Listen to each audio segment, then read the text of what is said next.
ถ้าคิดดีแล้วดีแน่นอนไงวะถ้าคิดดีก็ดีย้อนคิดนั่นแหละบ้านเมืองก็ถ้าคิดความคิดดีแล้วมันเจริญรุ่งเรืองมันเกิดการลักการปล้นการจี้พวกนี้การฝึกดีแล้วการฝึกบ่ได้ก็คือว่าหั่นล่ะมันเห็นมันก็อยากได้หั่นล่ะมันเอามันก็บ่พอหมอกความโลภโกรธลงที่รักกับอดีนาแล้วหลักข้อ1ข้อ2อันหมดข้อที่3เลยไปยิ้มสู้เมียเพิ่นเนี่ยข้อที่3ข้อที่3สาเหตุมันตามมาย้อนเนาะความอยากเขาอย่างได้ดังใจบ่ได้ใจก็เป็นทุกข์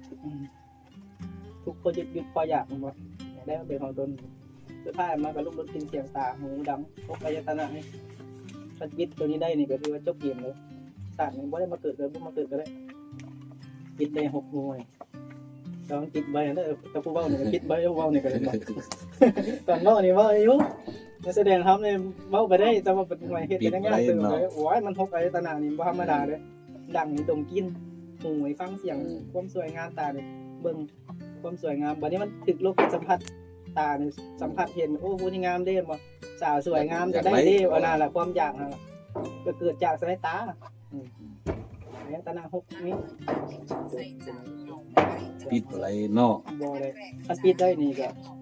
ก็มีแต่พระอริยบุคคลที่เฮ็ดได้น่ะ